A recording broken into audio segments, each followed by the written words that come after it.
Thank you very much, Dash. Hello, everyone. I am Rivington Bison III, and ready to rock the cast with me is none other than Sam Kobe Hartman-Kensler and Joshua Jatt Leesman. Man, it's a pleasure to be up here with you guys, to be up here with anybody right now for this finals. Yeah, TSM versus CLG, what more could you really ask for? In this series, I really hope it delivers. It has to deliver. I can't even begin to describe how crazy it is to have these two teams meet back up in Madison Square Garden. I've lived through this rivalry for over 5 years, and knowing these players for that long and how much each of these players want it, it's intense. This is the Pantheon, the place that the gods come to do their deeds. And right now, that is Counter Logic Gaming and Team Solo Mid here in Madison Square Garden. We are live for Champion Select #1. What's really interesting here is when we were thinking about the picks and bans, we were thinking that the red side was going to be banning Azir and Kalista in both, like in pretty much every game, but CLG actually opens up with the Azir ban. Bjergsen obviously undefeated with it, but it's not like Pobelter is a slouch on the champion. Basically, that says to me that CLG doesn't really have huge target bans that they want to go for. They can go for the more generic stuff like Azir. They have a different first pick priority in mind. I think that when you think of CLG and their recent trends, TSM should try and deny Smithy's champion pool. The Tanko and the Gragas have been by far his most successful champions in the jungle, but TSM haven't gone after either of those yet. Yeah, well, as far as first picks in the TIP series, CLG was blue side 2 times. One game was Alistar, which is banned, but the very first game, it was the first pick Echo, something they're very willing to first pick here. And I wonder if we're going to see a ban. Definitely not. Ashe. Wow, actually leaves quite a bit open. It takes away a bit of initiation from Doublelift that we saw earlier in the season on that Ashe. Yeah, there's an interesting choice here, especially with the Alistar ban thrown in from Team Solomid as well. Makes Counter Logic Gaming have to choose between getting that tank jungler for Smithy in the Echo, which is the preferred one, or trying to grab the Braum up, which has been the big playmaking support. When Alistar has been banned, it's been huge for Afromu and Counter Logic Gaming as a whole to have him on a playmaker. A lot of the Gragas, the Janna, Braum, like you said, a lot of things here. Looking for a Gnar. As far as recently played champions from the top laners, Zion, Spartan, and Dyrus have really preferred Olaf, which is sometimes banned, Maokai, and of course Gnar. So Maokai's banned. There might be a potential pinch here from top lane champions if they want to go for the Gnar. But with Olaf still being up, there's no pinch. The real S tier of supports with Alistar and Braum is already half denied, so the Braum first pick is probably the smart choice. And it's even more crucial for CLG because they rely on Afromu's playmaking so much to get him one of these champions that he can initiate with. Definitely what starts off the early game for Counter Logic Gaming.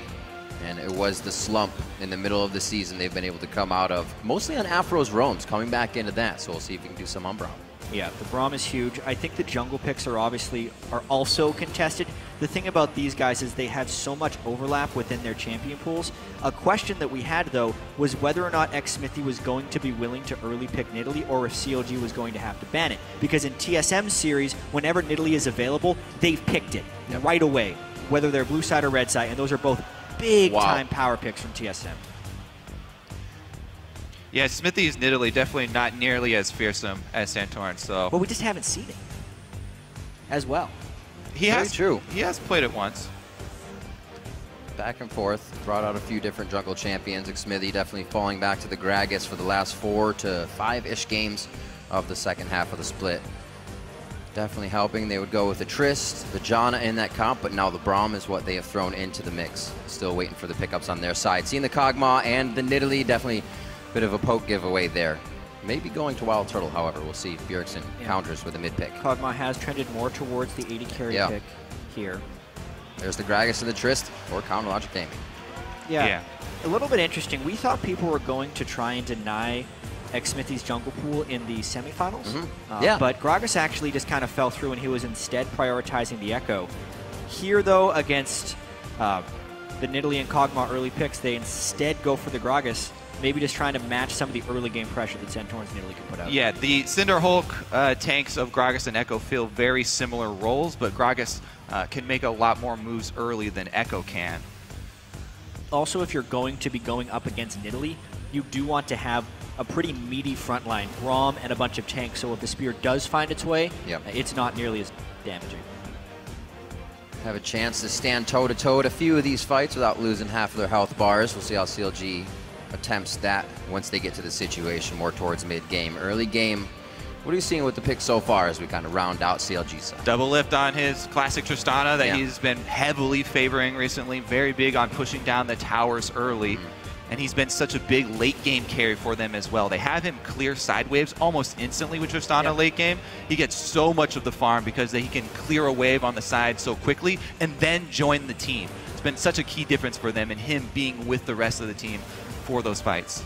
Really putting those moments in the past where you'd say, oh, double lift still in the side lane. Not any longer. Whoa! Victor Yasuo locked in. Yes, Zion to carry from the top lane. He's been practicing this pick since week 1 of the LCS. And specifically as a Gnar counter matchup. It emerged over in Asia. It was used to great success over and over again. Really like to see this isolation. So CLG definitely want the 1 versus 1 Yasuo versus Gnar. So in the LPL playoffs, Yasuo was one of the most contested picks because of how much those teams team fight, but that was also Mostly for Yasuo mid-laners, yeah. mid lane. Yasuo top lane is a special flavor here. Obviously, some people have done it around the world, but this is a high damage team comp. It also explains why they want the Gragas as well to set up the Yasuo in fights. Zion Spartan is going to be looking to go off in this game. Right, yeah, so let's go a little bit more into why Yasuo is good against Gnar. He can win wall the boomerang, then you don't get the cooldown refresh. He can engage at will when there's mini Gnar and really take advantage of the mini Gnar form because he can travel through the minion wave. Well, it's a good start to picks and bans. So it's absolutely an amazing start. I was wondering, and it happened the past few weeks, of when NA would start doing this. When would they start going outside the boundary of the picks and not be gated by pressure? yeah, I'm so excited right now because this Really? Yasuo, it enables so many things. Like we've also even seen double lift set up Yasuo on Tristana, Yes. jumping in yeah. and using his ultimate. There is so much there are a setup lot here. of possibilities here. A lot of them are more dangerous than others, but Yeah. they have been used. Really dangerous stuff for some of the setups. I do like the fact that Pobelter is on Victor, who's just still a high damage mid laner, so they're not losing out on as much wave clear to have the Yasuo and aren't completely channeled into a team fight. But there is the potential weakness of not really having that strong of a tank line. Zion Spartan has been a really big tank in most of COG's recent games, and TSM is known for their great team fight. And that's why I highlight the importance of the Echo and the Gragas so much for Smithy. He can bring that team fight tank presence to the CLG lineup. I really like that you mentioned the wave clear, though, because having the Tristana and Victor for that really makes it a well-rounded comp. Well, he can be a boss in the fights, do what he needs to. CLG looks like they've got their comp as well as Team Solo Mid. The Game 1 is about to go live. Head over to Twitter and share your predictions. Tweet hashtag CLG win or hashtag TSM win to @LOL Esports, and we'll be checking in throughout the series for how you are calling it. Ladies and gentlemen, Madison Square Garden about to get on their feet here for Game 1, and we're about to be on the Rift with Team Solo Mid versus Counter Logic Gaming, and we are onto the Rift. All right, so we did spend a lot of time talking about the Yasuo and CLG side because of that pick. But on TSM side, the reason why TSM picked Gnar so early is because it's good into almost all other matchups, and it's Ben Dyrus' best champion, very consistent with that champion. Only the recent emergence of the Olaf has been Right, and look bigger. at CLG. They have come into their own this split, absolutely. And Bjergsen says TSM has taken notice. I think CLG found a really good way for their team to play. Double plays these late game, Tristana really good AD carries, and Zion plays very split push oriented, but he has very strong laning phase, so he usually gets ahead. And Pobelter just plays very safe team fighting champions. He always goes even or ahead in farm. He plays very safe. He doesn't die, and that just works really well for CLG because they go into team fights and they just do really well. And early game, they play off top, they play off bottom, but I feel like CLG struggled to find that identity in all the other seasons, which is why they would crumble around playoffs, but now they've found it, and that's why they're looking so good. Yeah, and what Bjergsen describes is exactly what COG has been going for in this game. One thing that I should mention about the champion select, Zion Spartan is not really a Maokai player, which is one of the more reasons that they banned that. It's the Gnar and the Olaf that have been the contested picks between Dyrus and Zion Spartan. Another reason that the Gnar was picked early. TSM obviously expecting this pretty much exact layout from CLG. The Yasuo definitely a twist for them, but they were definitely expecting these double lift Afro move combo. So we will see how Turtle and Lustboy can deal with that one. Lane swap wards are down, and it looks like they're headed top right now. Nobody's been spotted quite yet. They're waiting at the base gate. And I talked a little about this yesterday when we started seeing the Malphite and different picks as well. I like that they're bringing the somewhat outside-the-box picks that they've been training, but can still fall back on comfort after this. Why not test the waters? Why not see what you can do? We're going to get this one started off. CLG just under the wing of Team Solomid in the jungle. Yeah, really nice move there. Lustboy is going to see this one. He's not going to be able to do it, but at least he would force a smite on the Raptor, which xMsmithy may have wanted to save. Interesting that they decided to start at the Raptors as far as a double jungle route, but really I think they're just trying to preempt Santorin. Yeah, very smart here by TSM to go for the lane swap. They don't want to have Dyrus in that counter matchup with Zion Spartan. Yeah. They don't want to let him be taken advantage of, so they do the very normal double jungling. Dyrus will go back to base and use his teleport out.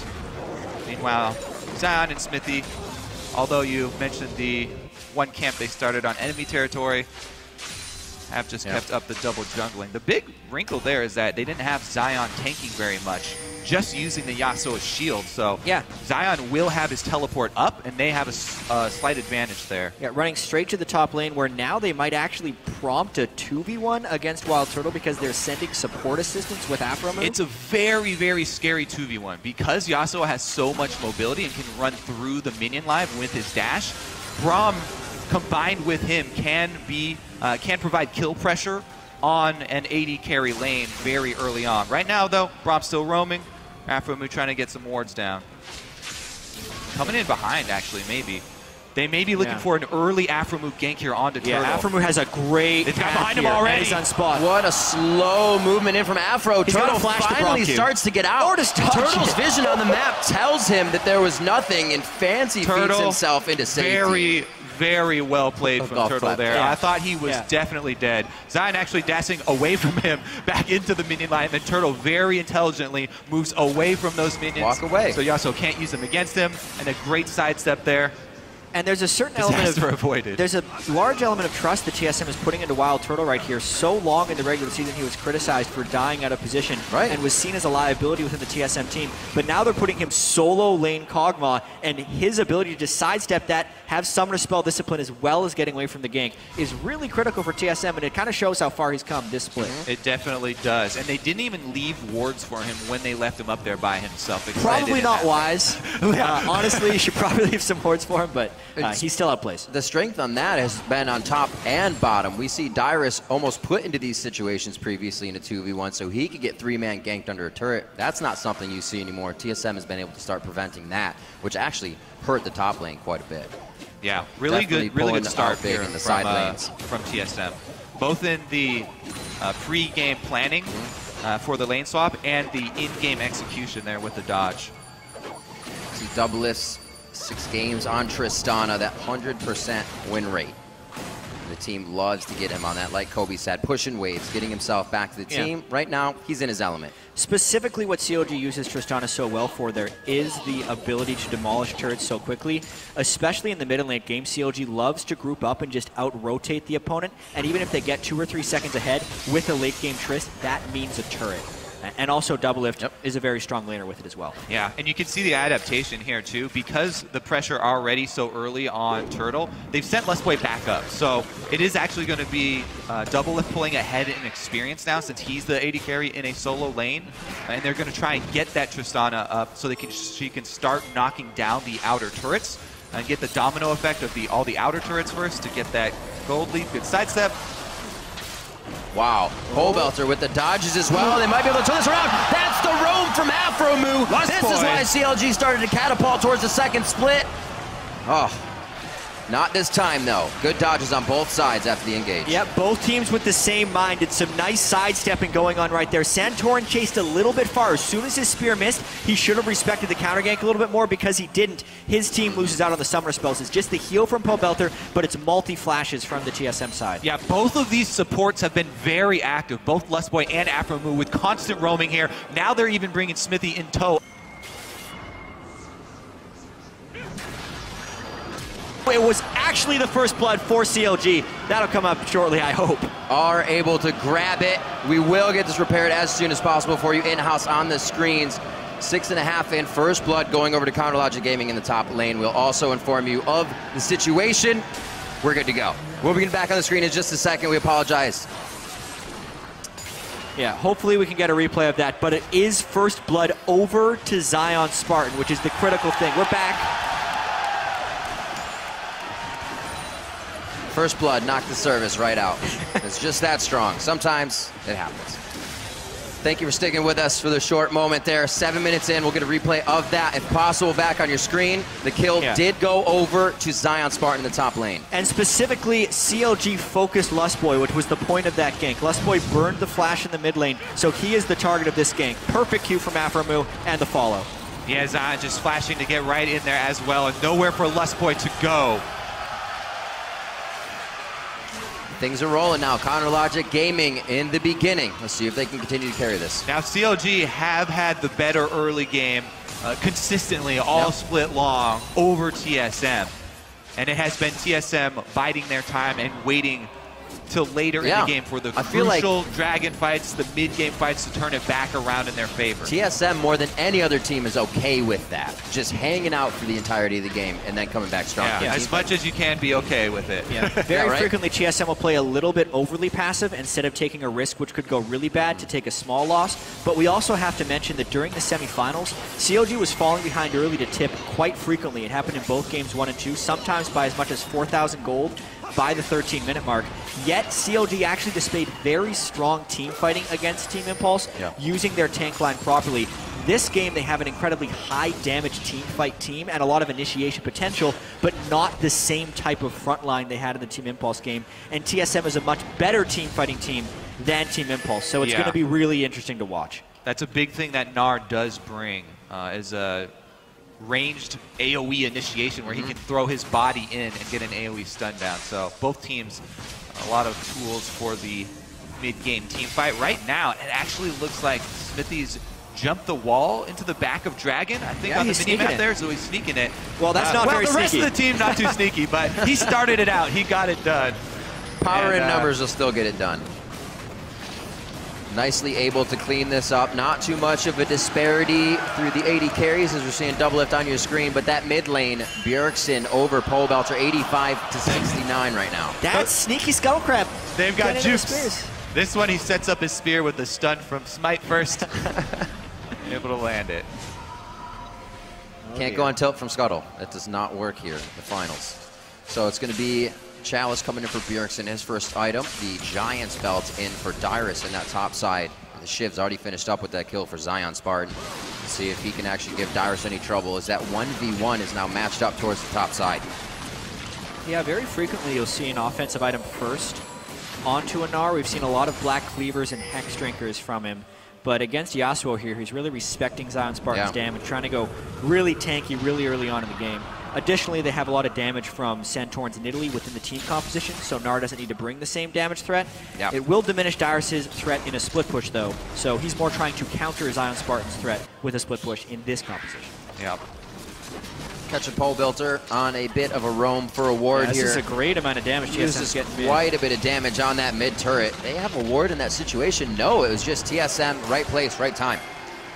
TSM applying a lot of pressure on that mid turret, and they almost were able to take it down. It transitions into not only the blue seal, but also deep wards here on the blue side. And no answer from CLG. The thing is, for in order for Lustboy to roam to the mid lane, he did leave Wild Turtle in the bottom lane, and the turret was cleared by double lift. So now, with Pobelter having the upgraded laser, and if he hits level 9, he can easily clear the whole wave with his death ray. And if CLG actually gives enough support, they could hold this one turret advantage for quite some time. It doesn't really appear like they're going to be going for it, though, since they have lost some ward pressure in their own jungle.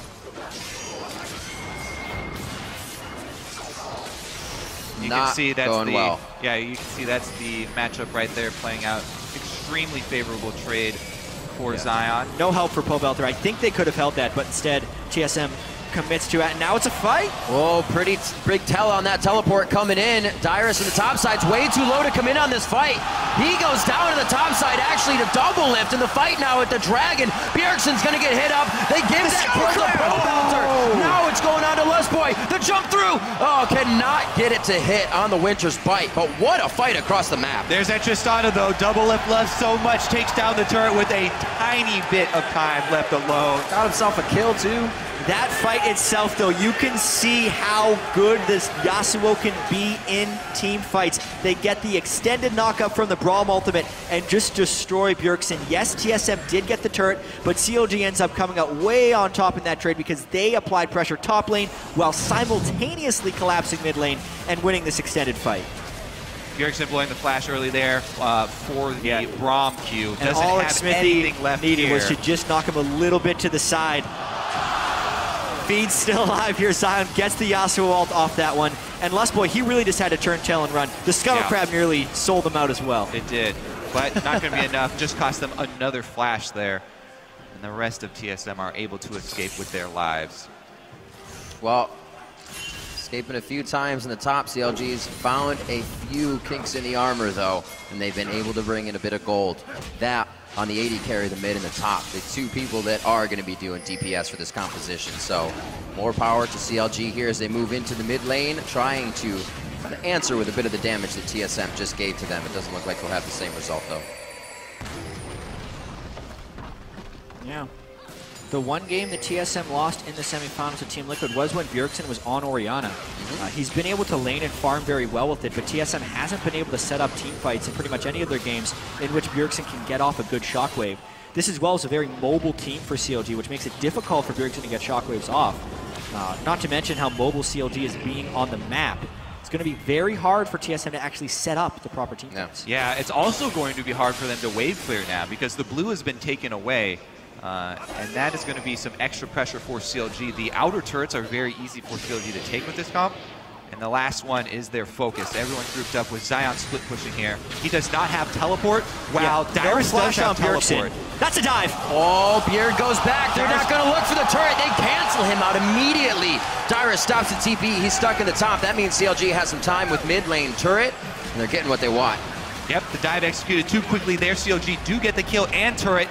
Dyrus canceling his teleport. They're keeping up the pressure. And Smithy has been having a very good playoffs thus far. That's another big play that he made, understanding that Bjergsen had no flash and instigating that fight with the body slam flash to just zero out Bjergsen plus get them the objective. This is actually even more than we were expecting out of COG's early game. As far as the matchup is concerned, COG is a little bit better than TSM in the early game, but they are crushing it in the first 14 minutes here. Working together, making sure the roams are in their favor, catching people in transit already. They've done it to Bjergsen a few times, tried to get Wild Turtle in the top. CLG really holding on to the early part of this game. See if they can pressure that anymore. Already one dragon in their favor with 30 seconds into the next one. You were saying Nick Smithy doing very well. It seems like the team also follows him more on his engages. There's much more trust in that. It's definitely why I keep highlighting the Echo and Gragas for him. Those are definitely his highest performing. Now, if we switch over to looking at it from TSM's side, though, they need to go into defense mode. They have to get their defensive warding, like we saw Team Liquid do yesterday so many times. Keep those sweepers up and the pink wards and try and keep vision in your own control. Zion's just going off. He is playing with so much confidence right now. Look at the wards in the jungle. They don't exist right now for CLG. They're all TSM's wards, and he dashed through that entire minion wave to get harass off. To speak to your point, though, Kobe, you can already see TSM setting up the defensive wards. That's why they have so many wards in the side of the top jungle, and also defensive wards towards the Dragon Pit. The Sightstone very early on Santorin is indicative of that play style as well. So very much trying to be in a turtle mode. It just means they're going to have to be giving up probably the next 2 or 3 dragons, though. Yeah, what they're really looking for with that setup is to try and catch CLG in an over-aggressive rotation when they're moving across the map in the jungle. TSM still have good AoE that they could combo. If Dyrus and Bjergsen can combine to get that CC lockdown, then TSM could make a comeback inside a jungle fight. But barring that, CLG keeping up the pressure and stacking the dragons here well on their way. Yeah, and you can see the per game averages there as well. CLG averaging 5 games less in their games. Sorry, 5 minutes less in their average game time. 5 minutes fewer, however you want to say it. It's not a game. It's not a game for CLG. It's just Either way, that's the style, the pace they're playing at right now. Already 2 dragons at the 60-minute mark. Pretty quick counter if they want to get up to 5 dragons, and already that pretty substantial gold lead. Oh yeah, Zion actually going to go for that Trinity Force, maybe it looks like, with Yasuo, which has grown in popularity. Makes him a bit more durable. And Dyrus has done a good job at getting himself kept up in CS. After that one death, he was able to stave off any more as well. So still could have some big teleports coming in for the team once that is up. But like you guys are saying, Zion Spartan, full bore ahead for him. And Pole Belter 2-0 now with that needlessly large rod. He just got himself some lucidity boots. CLG's really starting to turn on. We'll see how they decide to use this. Right now, obviously, it's double lift in his own environment. That's the bot lane. Yeah, CLG just trying to rotate, and once again, they're a couple of seconds ahead of TSM on this turret, so Doublelift is getting some free hits in. Max stack on his E there, takes half the turret down. Yeah, a couple of seconds means half the turret there with Tristana. Yasuo keeping the pressure up top as well on Turtle. And now Zion does have teleport, so this could be a moment where CLG actually press a bit too far. This has been one big difference between the two teams. Even though TSM have said they want to take more risk and they want to be more aggressive, CLG are by far the more risk-loving team still. And when they have advantages like this, they continue to try and press them. Yeah. Obviously with TSM in full stall mode right now, it's going to be absolutely on CLG to try and initiate. All flashes are up for TSM, which makes an initiation even harder because generally TSM would be able to flash back near their Nexus turrets. So CLG now has acquired some deep wards, and they're really just pulling off a nice split push here. The danger of someone trying to stop this is if you're not together, one Grog Assault into a Yasuo means you're dead. Trying to look at TSM's initiations as well, once they want it. Two walls that are going to pretty much stop things from happening. A lot of damage is not going to get by, and for an Orianna, having your ball stopped short and not know what's going to happen immediately can mess up the entire fight. Yeah, it's actually fairly difficult for TSM, to try and catch CLG, even if they do have a numbers advantage. It has to be a really good play from Dyrus to make it happen, and CLG are doing a good job working around the Narbar, giving him a lot of space when he goes Mega Gnar. Yeah, I mean, CLG is still playing pretty aggressively here. It's a 5v4, and they're pushing TSM off their blue. Yasuo is in the top lane. Obviously, with teleport, it has to be respected, but it's a power play by CLG here. They're getting split push pressure on these side lanes, and they have been consistently chipping away on these turrets. Oh, Wild Turtle gets chunked down by Pole Belter. This is going to be a fight. The flash is up. The heal can be there. Glacial Fissure across the board. What a nice explosive cast, but everybody was actually out of position as well from the Monsoon from Lust Boy, so it does save some members on Team Solo Mid. Valiantly goes down to save the rest of the team, but that would have been a very big catch and some following turrets for CLG. That pressure that you talked about, CLG doing a very good job of also being able to keep that up with the wards that they're trying to supplant in the jungle here. And CTSM, as they try and rotate through their own jungle, we've got a double KO in the AD carries in the bottom lane there. Yeah, well, first you don't succeed in killing Wild Turtle. Trade your life, I guess? I mean, that's still probably in benefit of TSM getting the kill on a Kog'Maw at this point, since he can get backed up by the Janna Shield and CLG being ahead anyway. Anytime you're anytime you're behind in a game, trading kills is beneficial for your team. Oh, that was a jump that put Zion Spartan well within range of Dyrus. Bit of that added damage, making sure he can get, or he has to stay out of lane, and making sure that Narbar goes off as well. See a replay of that 1v1 in the bot lane. Yeah, Doublelift knows there's no summoners on Wild Turtle. Right in the minions.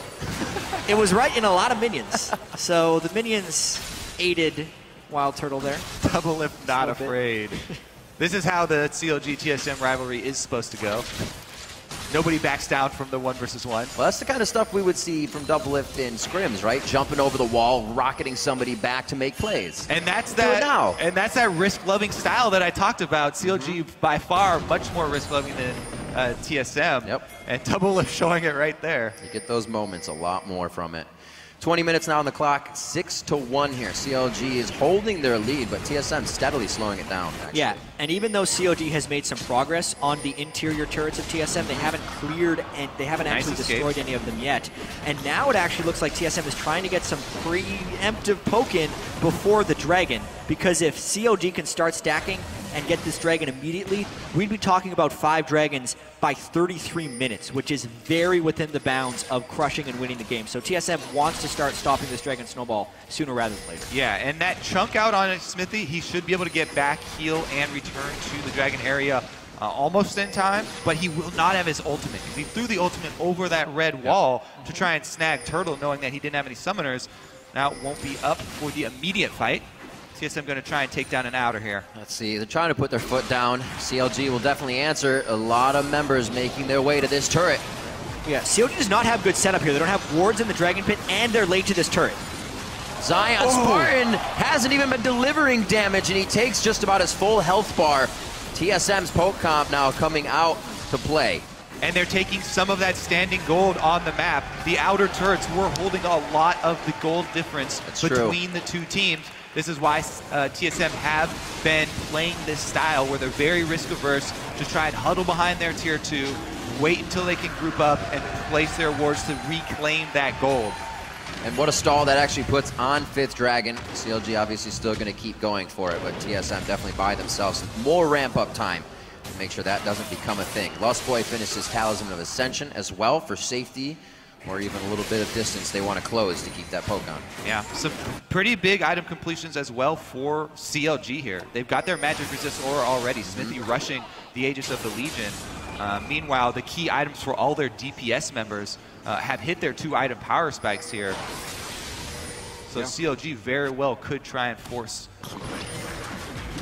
Yeah, CLG doesn't want to get themselves into another situation where TSM has set up first. That's how they got themselves into trouble there. They've lost their 5-0 Dragon chance. The 5th Dragon will now be delayed to around 39 minutes, and it's not even really on their radar right now since they're just sitting at 2.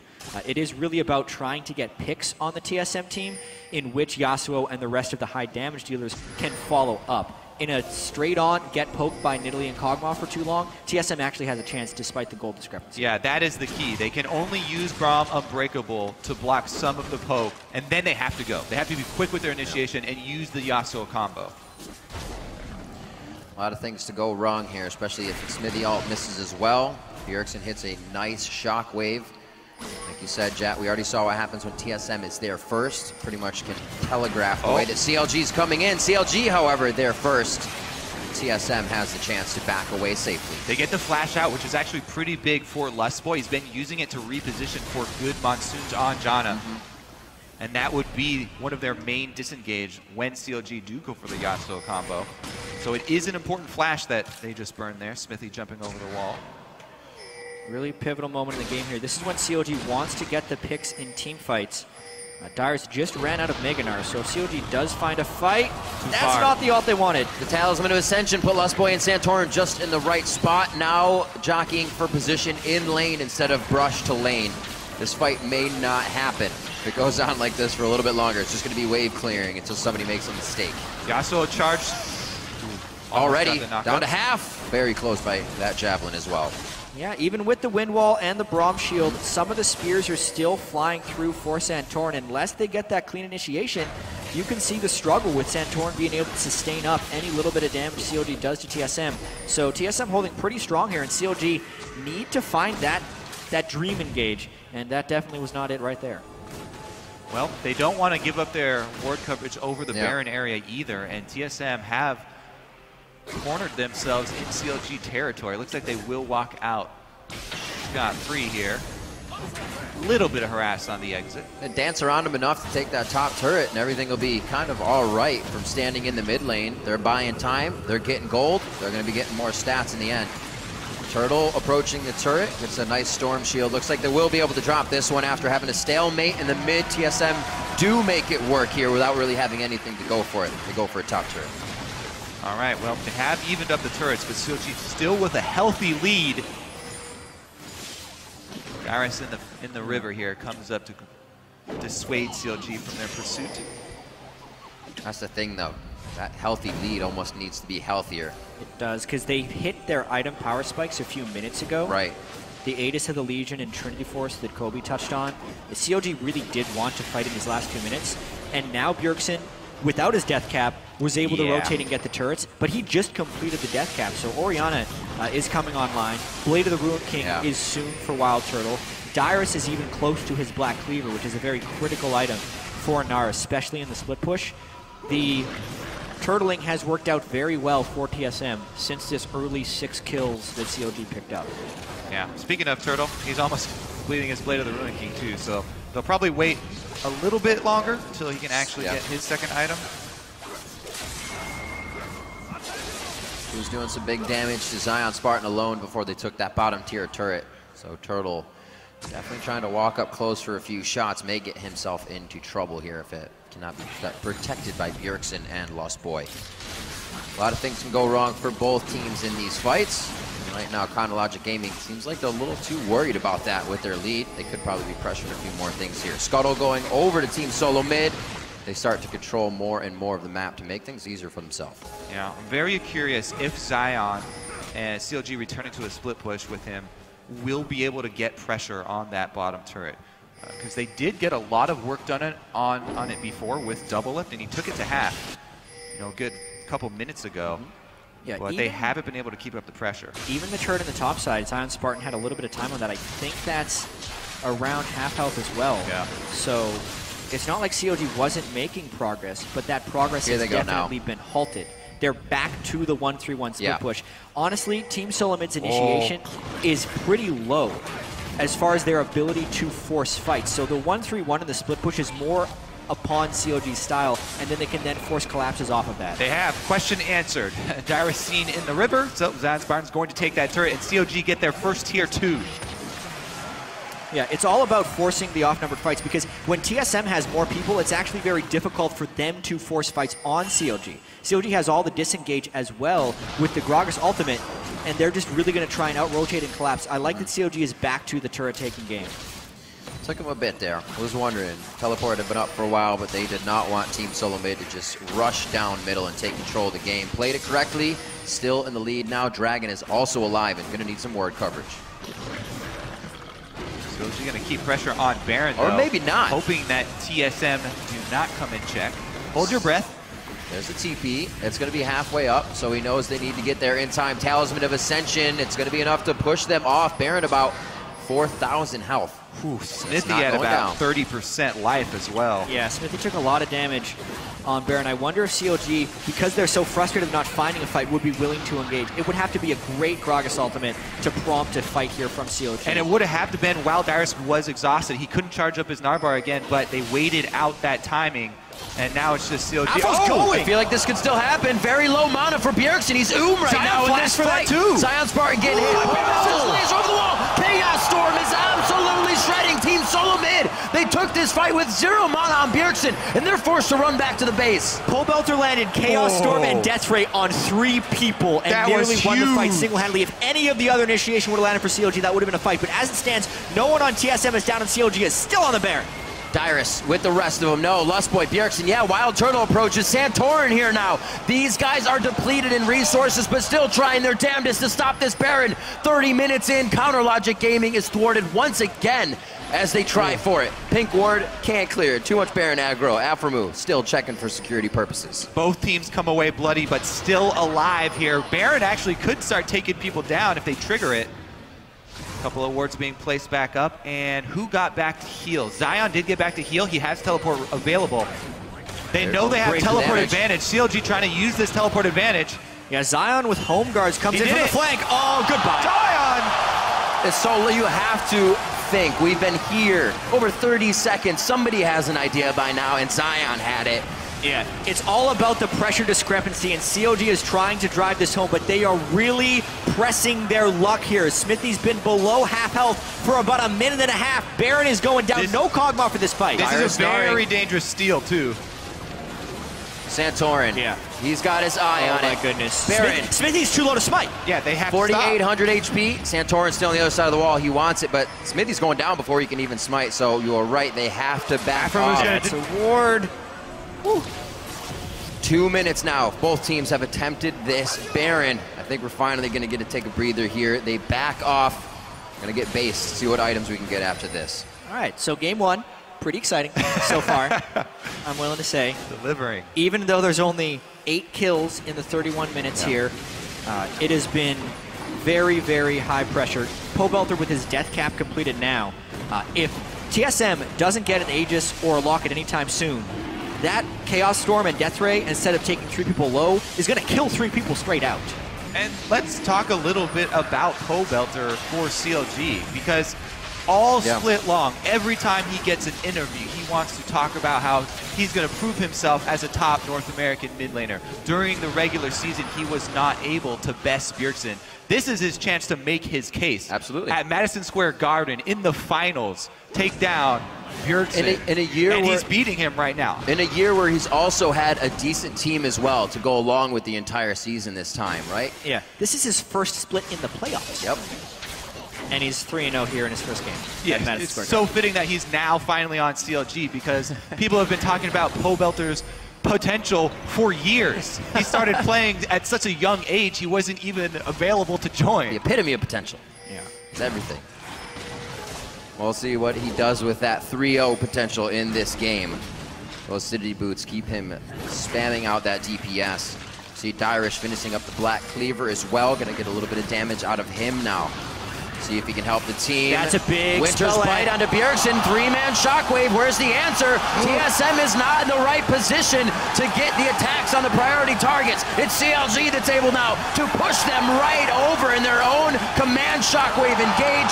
Zion Spartan and Double Lift cleaning up the crew. The janitorial duty onto Dyrus. That's going to go over to Pobelter. No, it's a triple kill for Double Lift. CLG completely cleans house, and it all started with the Braum Q onto Bjergsen. When that happened, the rest of CLG piled on. The Afro Boot initiation is so important for these guys, and CLG actually had the follow-up this time. They got it, and they're going to get the Baron after the ace. Yeah, this is the turning point CLG has been playing around Baron for the last 8 minutes for. Finally, when TSM is just meandering in the mid lane, CLG was able to punish with a really crisp team fight. Good target focus and great follow-up. Yeah, they don't have to overextend for these turrets either. Those turrets will fall very quickly to CLG once they return. Yeah, well, basically they lock onto Bjergsen. As soon as they land the slow, everyone goes onto him. Move. Like, he knows with the slow, he can line up the ultimate, and Bjergsen's flash is down from the previous fight. So it was curtains. As soon as he landed that first spell, everyone on CLG knew to pile on. They were all on the same page there. Zion immediately follows up. Pobelter flashes in for the extra damage to secure the kill within the knock-up duration, and there's no response possible from TSM. They have to scatter. Not very often you find TSM this late in the game not ready to even participate in a fight. They were all in scatter mode. Definitely something that they need to repair coming into the last moments of this game, because CLG may be able to bring it inside the base very soon. And a Baron buff team with Tristana now against a team that can't wave clear these minions super quickly. These could very well be inhibitors going down, especially if they get some split pushing and a fight, maybe even the game. The ultimates are all close to being back up for CLG, and when they are, they could very well go for a dive and a game-winning play. We heard Bjergsen at the beginning of this game. CLG and the games have been very close that they've been playing recently. You cannot put anything past Pobelter in the mid lane or the rest of the members of Counter Logic Gaming. Definitely showing up here in Game 1 of the NALCS Summer Finals. This turret may fall the minion wave a little too far behind, with this being a Baroned up siege minion. Next wave. If CLG really wants it, they can push in with the next wave. Deny resources and walk it back in. It looks like they will. Now the question will be whether or not TSM decides to initiate on this. Basically, Bjergsen would have to leave the Orianna ball out and try and land a sitting shockwave. That's right there. The ability to manipulate is really hard. They're going all in on this turret. They use the Solari active there and take it down. Nice push by CLG. CLG now opening up the base. Been able to snowball Baron an early game by Smithy, as well as Zion Spartan in the top lane, paying off well. Yeah, very important poke landing from Pobelter as well with the early Luden's Echo there, chunking out the front line. Dyrus is the main initiation. It's all about a big play from him for TSM. If Pobelter chunks him low enough before the fights, they can't go in. Smithy, though, he's the one getting taken out, and CLG are the one with the low front line. Oh, man. Yeah, it's getting a little dicey. CLG already got the one inhibitor down, so they'd be a little greedy to stay longer. They know they have such a big advantage right now. It also doesn't appear like anyone on TSM is going to build Aegis at this point. This doesn't fit on Santorin unless Boy's going for a Zeke's Harbinger as well. So unless Gnar builds it, Pobelter is going to continue to destroy them. Victor pick as well. Did not come up till the end of the season. We saw the Victor pick in the Liquid tiebreaker and then in a game against Impulse. This was a regular season for Pobelter, so to bring this out now might be throwing TSM for a loop as well. Zion going to look for a play when the minions get here and he can dash to them. Yeah, there's the stun out. Narbar as well, half going down. Pole Belter already on the roam up. Should be able to make it with all the crowd control coming through. Good night. And Pole Belter rains on Dyrus's parade once more in the top lane. 30 seconds on what could be Dragon number 4 for CLG. CLG so close to beating TSM for the first time since week 2 of the 2014 summer split. It has been over a year since CLG has been able to take a competitive game off of TSM. Yeah. 13 kills to 2, 11,000 gold, 3 Dragons to 1. They look in position to do so right now. Look back to those days when it was the rivalry. If we can still get it again, it's going to be within these games. Doublelift's not even there. That's 4 members of CLG making a dive. Doublelift is waddling his way over right now, and TSM really not engaging. They're just trying to stay safe. Dyrus, 4 seconds, should be up to help stop this turret, but I don't think they're going to leave. There's minions on the Nexus turret. No Baron buff, but at the same time, Bjergsen has to respect the initiation so heavily that he can't necessarily clear the wave. So nice turret take by CLG. Dyrus, be careful of how confident he's feeling right now. He runs in, already half HP, does have the home guards on, so he can be right back in the battle once he makes the fountain. And it looks like this inhibitor is going down, though. CLG is able to continue pushing back Team Solo Mid, not allowing any of that offense to come through from them. And they're going to get this inhibitor. 2 inhibitors down. What a solid game for Cotton Logic Gaming. They have been playing very clean. There was one minor misstep when they had a lead and gave up a dragon, but aside from that, CLG has just been doing everything they can to destroy TSM. The last 2 picks, Yasuo and Victor, getting kind of the element of surprise on the blue side of champion select is also really valuable, plus the play. Also, Doublelift buffers his rocket jump to get out of the shockwave and not die. Dyrus is dead again. Dyrus getting soloed out in that top lane so quick. Just like the wind, Zion Spartan takes him down fast, 14-2. Coming up onto 40 minutes, CLG looking to put a few final touches on this game. They may be spreading themselves a bit too thin with the HP bars, but they pull it back, and they start to play it consistent, and they may have the Nexus. There's no shockwave up. There's no real way for TSM to initiate, but Bjergsen Turtle with the shot. That's one for him. He's already got a Nexus turret as well. Or Doublelift, I should say. Turtle now running for the fountain. Turtle goes down, Doublelift with another one. Game 1 coming up 39 minutes in. Very convincing from Counter Logic Gaming as they take out Team Solo Mid in the finals. We got more games. Huge first win for CLG.